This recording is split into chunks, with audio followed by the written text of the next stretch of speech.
सबसे पहले मैं बार काउंसिल ऑफ दिल्ली की तरफ से आपका स्वागत करता हूं कि आप हमारे बीच में आए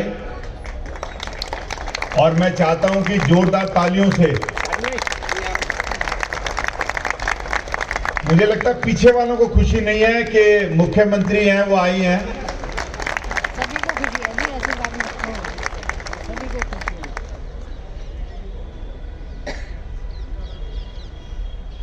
Shri Sanjeev Nasiyar, vice chairman bar council of Delhi, Shri Nitin Alawat, president 30 Hazari bar association and member bar council of Delhi, Shri Madan Lal ji, हमारे प्रिय ब्रदर जो कि आतिशी जी की सरकार में एमएलए भी हैं, आपका भी स्वागत है भाई।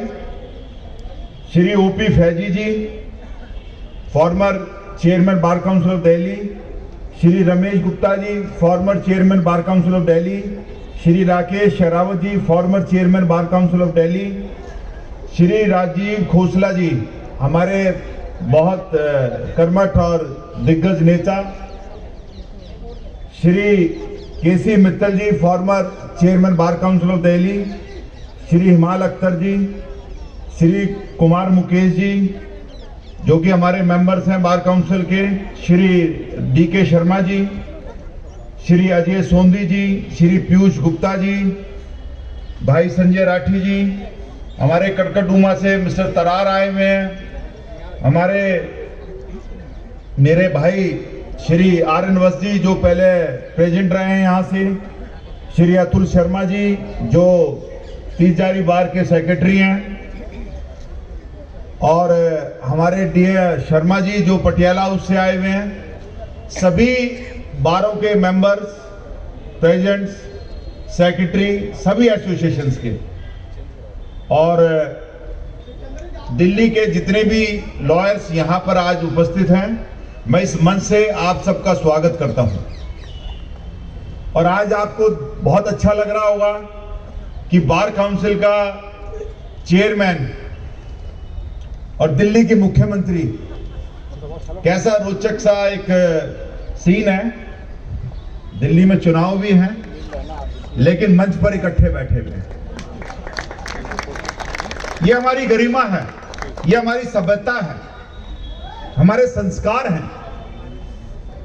जहां पर हित की बात होती है वहां पर पर्सनल स्वार्थ छोड़ देने चाहिए। आज यह जो फंक्शन है ये वकील परिवारों का फंक्शन है, वकीलों के परिवार का फंक्शन है। और इससे पहले मैं समझता हूं कि दोपहर में काफी हलचल भी थी, मुझसे पूछा भी गया फंक्शन कैसा रहेगा। मैंने कहा बहुत अच्छा रहेगा। कहते कितना अच्छा रहेगा? मैंने कहा आपकी उम्मीद से भी ज्यादा अच्छा रहेगा। Very good.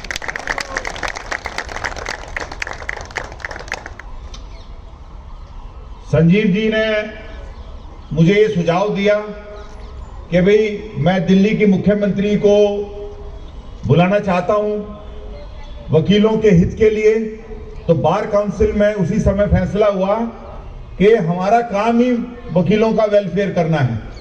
तो अगर वकीलों के हित में अगर आप किसी को बुलाना चाहें तो आप चाहे ट्रम्प को बुला लें, हमें क्या दिक्कत है।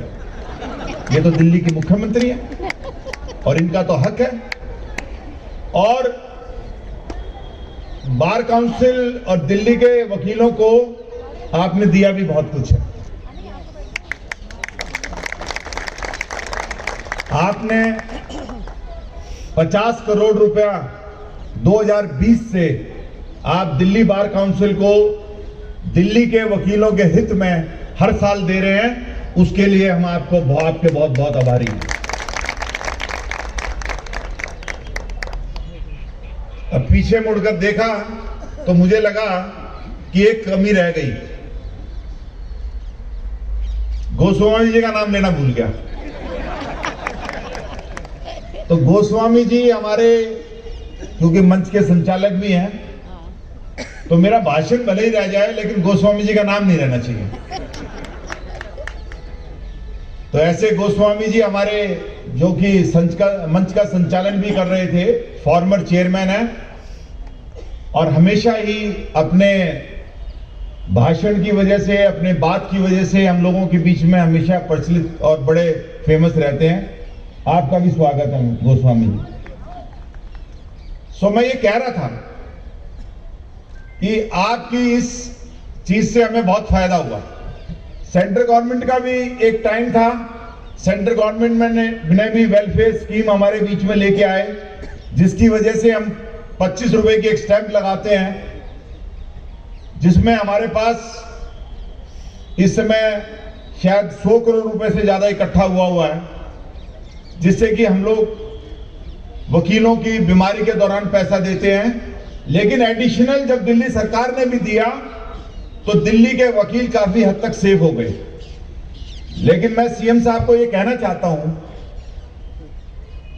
और मुझे बड़ी उम्मीद है कि ये बात को मेरी को बड़ी गंभीरता से लेंगे, और एक लास्ट टाइम पर मैं सीएम साहब से मिला था जब सीएम साहब नहीं थे, तब सिर्फ मिनिस्टर थे। तो मैं भी इनसे कह रहा था, जब मेरी आपकी लास्ट मुलाकात कटकर द्वारका कोर्ट में हुई थी तो उसके बाद आप सीएम बन गए। तो मैंने कहा आज फिर हो गई, अगला पद पता नहीं आपको कौन सा मिलने वाला है।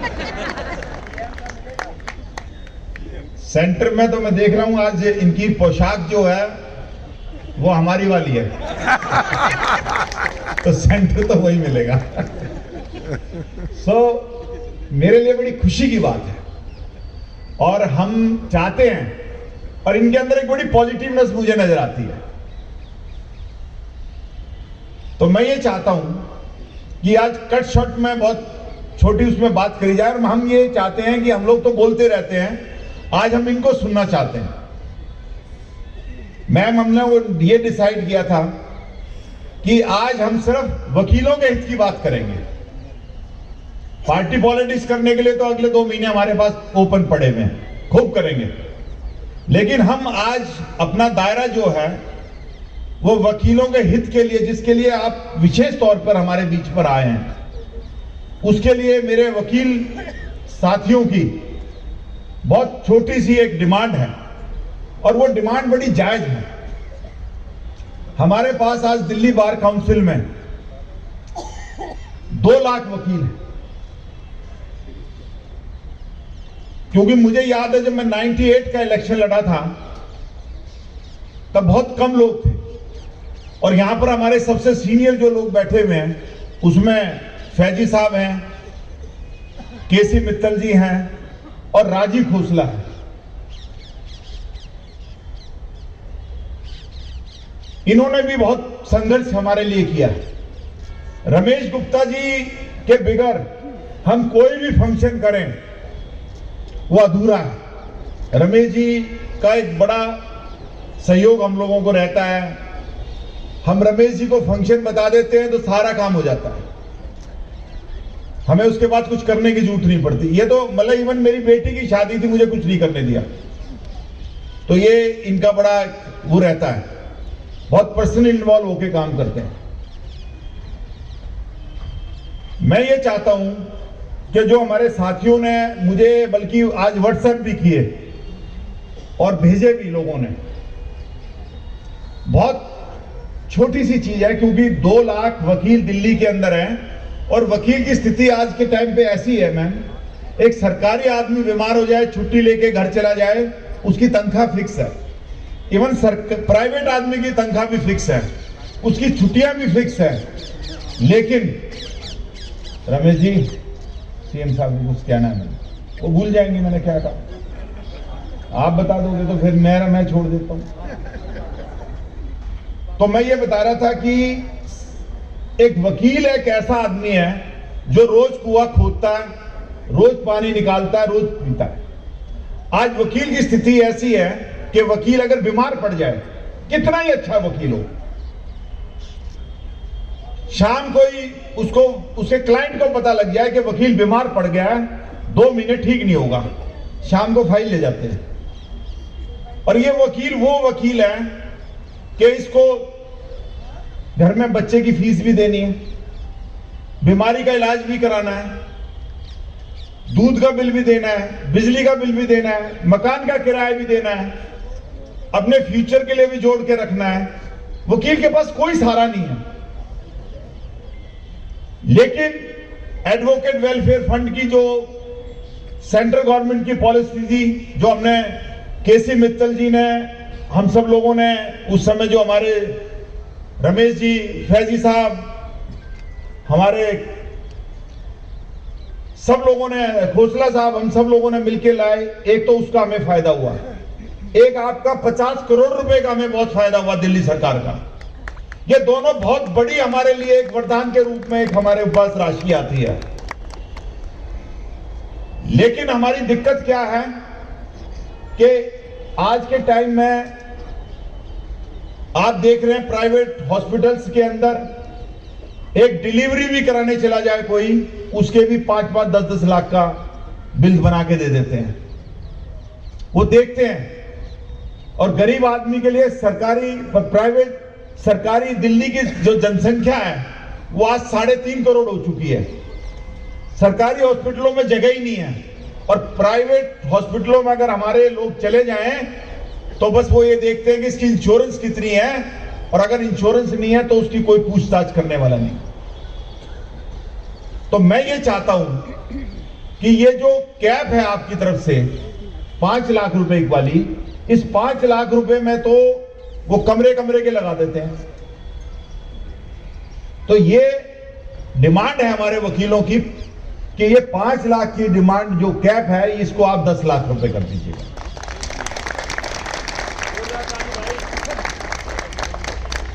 दूसरा, आप जो हमारे को एडिशनल जो है आपकी तरफ से हमारे को 50 करोड़ रुपए साल के मिलते हैं। मुख्यमंत्री जी, मैं बड़े गर्व से कहता हूं इस बात को, मुझे आज मेरा 28वां साल है बार काउंसिल ऑफ दिल्ली में, और मैं गर्व से नहीं कहता, मैं चैलेंज के साथ कहता हूं, बार काउंसिल ऑफ दिल्ली के अंदर जितनी ईमानदारी बरती जाती है पूरे हिंदुस्तान में किसी डिपार्टमेंट में नहीं होती होगी। हम बहुत सारी चीजें झेलते भी हैं, क्योंकि हमारे यहां पर कैश की ट्रांजैक्शन नहीं है। पूरी बार काउंसिल में अगर किसी का 100 रुपए का आइडेंटिटी कार्ड भी बनता है तो उसको भी बैंक में पैसा जमा कराता है, उसकी रसीद आती है, तब आई कार्ड बनता है। 100 रुपए की बात कर रहा हूं, 100 रुपए की। कैशलेस है हमारा सारा जितना भी काम है, इतनी ईमानदारी से वहां पे काम होता है, और हम लोग अभी विचलित नहीं हुए। हमारा 60 लाख रुपए महीने का खर्चा है बार काउंसिल दिल्ली के अंदर, 60 लाख रुपए का। सारी बिल्डिंग को मेंटेन करना, सारे बिजली के बिल और तनख्वाहें मिलाकर 60 लाख रुपए तो हमें देना ही देना है। इन स्पाइट ऑफ दैट कि एक सुप्रीम कोर्ट के जजमेंट के बाद जो 15,000 13,000 रुपए हम लेते थे इनरोलमेंट के, वो भी 650 रुपए हो गया, 750 रुपए। केरल में 42-43 हजार रुपए था, असम में 35,000 रुपए था, कहीं 30,000 रुपए था। मात्र दिल्ली में हम लोग सिर्फ 14,000 रुपए लेते थे, वो भी हम अब 750 रुपए के अंदर इनरोलमेंट कर रहे हैं। हम विचलित नहीं है, हम घबरा नहीं रहे हैं। तो मेरी दूसरी आपसे प्रार्थना है कि ये 50 करोड़ रुपए जो है, 2 लाख वकील हैं, और ये पैसा हम जब तक पूरी तरीके से वेरीफाई नहीं कर लें, हम पैसा नहीं देते। हमारे पास ओरिजिनल बिल जमा होते हैं, जो लोग बीमार हो जाते हैं, हमने 15-15 लाख रुपए तक दिए हैं। किडनी का ट्रांसप्लांट है, कैंसर की बीमारियां बढ़ती जा रही हैं, हार्ट प्रॉब्लम बढ़ती जा रही हैं, लेकिन हमारे यहां पर हम कभी किसी वकील को, मैंने अपने दरवाजे से, बार काउंसिल के दरवाजे से खाली हाथ नहीं भेजा। और रमेश जी और हम बैठते हैं, अगर बिल आता है हम 90% रिलीज करते हैं, और कई बार हम 100% तक भी रिलीज करते हैं पैसा।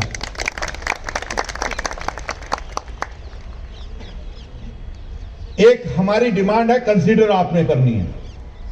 तो एक तो हम चाहते हैं 5 लाख रुपए का 10 लाख रुपए हो जाए।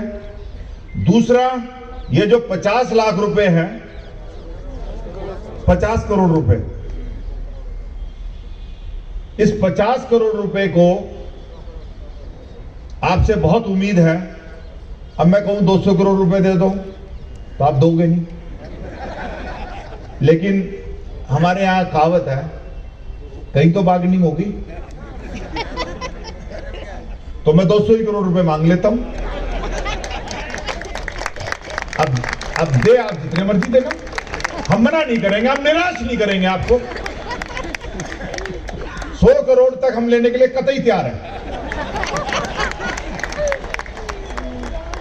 और आप दिल्ली की सीएम हैं, आप देंगे, हम ले लेंगे।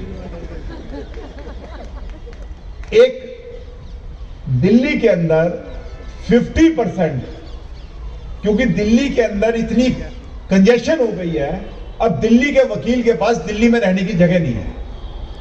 तो मैं मैम आपसे आग्रह करता हूं, स्पेशल मेरी रिक्वेस्ट है, और मुझे आरएन वत्स जी ने भी सुबेरे मेरे से कहा इस बात को, मेरे को बड़ा लंबा मैसेज भी लिखा इन्होंने, कि 50% वकील जो दिल्ली में एडजस्ट नहीं कर पाता क्योंकि किराए बहुत बढ़ गए हैं, तो वो क्या करता है, नोएडा चला जाता रहने के लिए, गुड़गांव चला जाता है, बेचारा बॉर्डर पार करके सोनीपत में जितनी भी नई नई बिल्डिंगें बनी हैं उनमें किराए पे चले जाते हैं रहने के लिए।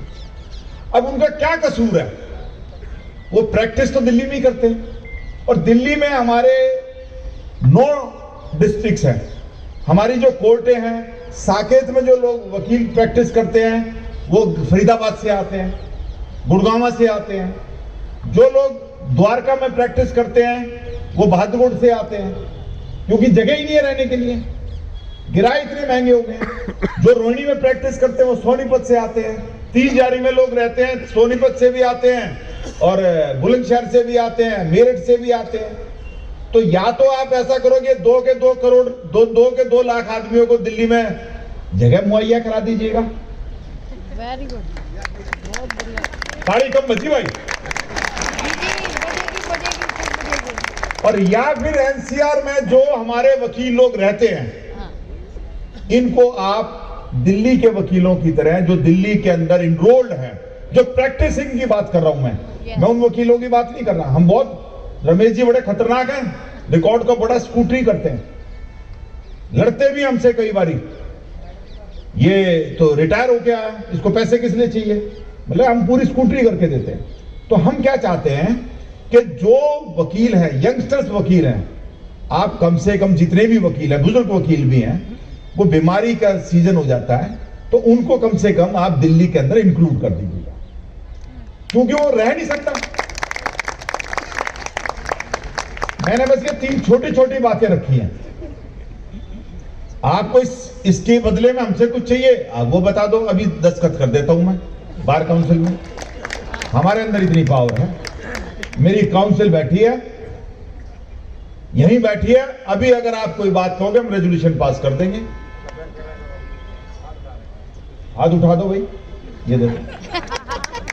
तो आपसे भी हम यही उम्मीद करते हैं। तो मैं ज्यादा समय ना लेते हुए सभी वकीलों की तरफ से, और मैं ये चाहता हूं कि जिस समय हमारी सीएम यहां से जाएं, वो ये सोच समझ, ये सच के जाएं कि इससे बड़ा स्वागत मेरा कहीं नहीं हो सकता। और मैं इस behalf of bar council of Delhi, अच्छा आपसे थोड़ा सा हमें विशेष स्नेह भी है, क्योंकि आप लगते हो आप मुख्यमंत्री, और हमें जब भी आप पाएंगे, वकालत में हम कभी भी आपको पीछे नहीं रखेंगे, कोई भी वकालत का काम होगा हम आपका करेंगे। बहुत बहुत धन्यवाद। जय हिंद, जय भारत। भाई कोई बात रह गई है? नहीं रही ना? ठीक।